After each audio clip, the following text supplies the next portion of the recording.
Graça e paz. Tendo, pois, nascido Jesus em Belém da Judéia, no tempo do rei Herodes, eis que vieram do Oriente a Jerusalém uns magos que perguntavam: onde está aquele que é nascido rei dos judeus? Pois do Oriente vimos a sua estrela e viemos adorá-lo. O rei Herodes, ouvindo isso, perturbou-se, e com ele toda a Jerusalém. E reunindo todos os principais sacerdotes, os escribas do povo, perguntava-lhes onde havia de nascer o Cristo. Responderam-lhe eles: em Belém da Judéia, pois assim está escrito pelo profeta: tu, Belém, terra de Judá, de modo nenhum és menor entre as principais cidades de Judá, porque de ti sairá o guia que há de apacentar o meu povo de Israel. Então Herodes chamou secretamente os magos e deles inquiriu com precisão acerca do tempo em que a estrela aparecerá. E enviando-os a Belém, disse-lhes: ide e perguntai diligentemente pelo menino. Quando o achardes, me digam, para que eu também vá e o adore. Tendo eles, pois, ouvido o rei, partiram. E eis que a estrela que tinham visto, quando no Oriente, ia adiante deles, até que, chegando, se deteve sobre o lugar onde estava o menino. Ao verem eles a estrela, se alegraram, regozijaram com grande alegria. E entrando na casa, viram o menino com Maria, sua mãe, e prostrando-se, o adoraram. E abrindo os seus tesouros, ofertaram-lhe dádivas, ouro, incenso, mirra. Ora, sendo por divina revelação avisados em sonhos para não voltarem a Herodes, regressaram à sua terra por outro caminho. Amados, quando apreciamos a atitude dos magos comparadas aos líderes religiosos do Antigo Testamento, vamos encontrar um contraste que revela diferenças entre o que foi o Natal da fé e o Natal da religião, o Natal da mornidão. E hoje eu gostaria de apresentar essas diferenças e trazer um entendimento para que possamos perceber qual é o tipo de Natal que nós temos vivido. Quem é o Cristo que nasceu para você? O Cristo da fé ou o Cristo da religião? É interessante perceber que aqueles homens eram os menos prováveis de encontrar a Jesus. E foram eles que tiveram o privilégio de adorá-lo. Esses pastores não conheciam as profecias, não esperavam o Messias. Viviam em terras distantes, longe dos costumes e dos ensinamentos da lei, da Torá. Mas Deus, em sua graça, se revelou a eles.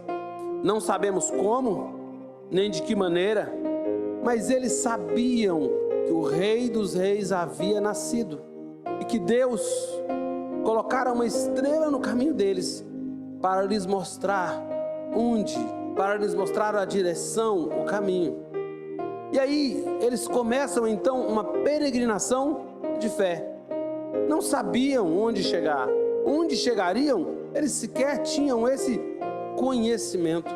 Não tinham um mapa detalhado, nem sabiam o que encontrariam, mas buscavam com todas as suas forças, entendimento e até mesmo com suas posses. Houve um investimento financeiro para aquela viagem.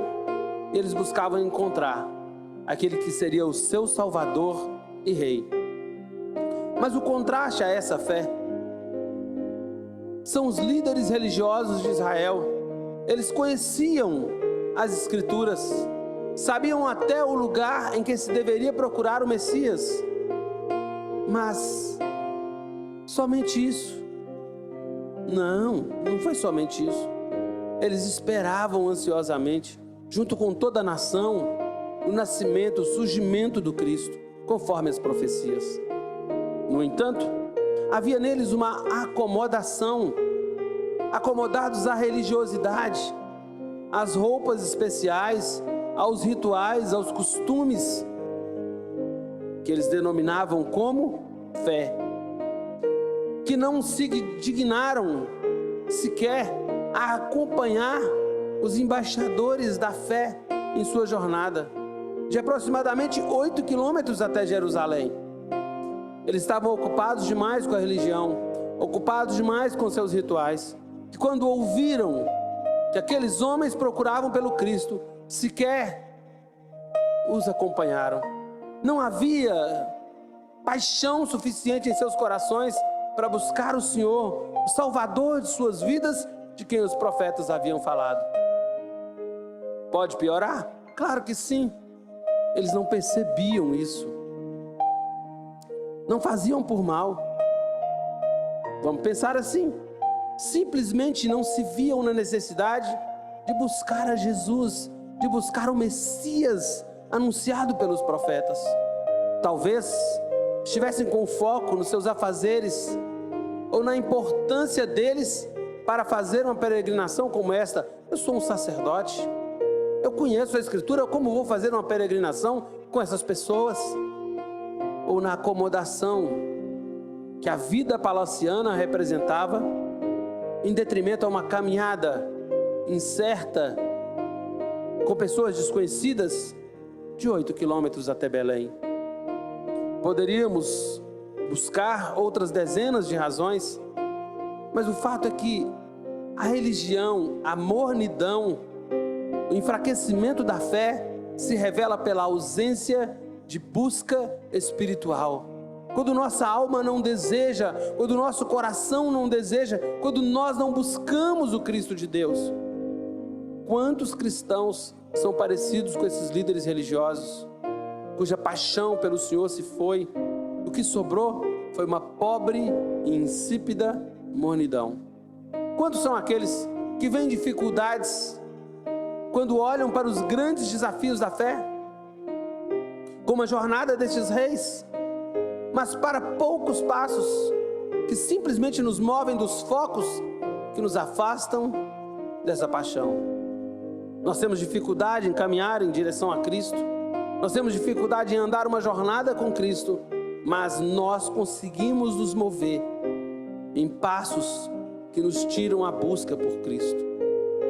O Senhor diz: buscar-me-eis e me achareis, quando me buscares de todo o vosso coração. Talvez seja a hora de, primeiro, voltar ao quarto da oração. Segundo, ao tempo da reflexão nas Escrituras, vida de devoção. Você tem lido a palavra? Você tem orado? Você tem tido tempo com o Senhor? Você tem fechado a sua porta do seu quarto? Existe um local, um lugar de intimidade? Existe uma devoção na palavra? Eu não estou falando de cumprir um ritual religioso, de abrir a sua Bíblia, e se você ler 3 capítulos nos dias úteis e 5 aos finais de semana, você lerá toda a sua Bíblia em um ano. E não é disso que eu estou falando. Estou falando de um tempo de devoção e submissão à Escritura. Existe uma entrega ao serviço de Deus? Você tem feito algo pela causa, pelo reino? Você é membro de uma comunidade? Você tem um pastoreio? O que você tem feito pela comunidade na qual você está inserido? Quando a Bíblia, quando Jesus fala sobre os pobres, Ele está falando de pessoas improdutivas, infrutíferas. Ele está falando de pessoas que não vão produzir e que não produzem nada.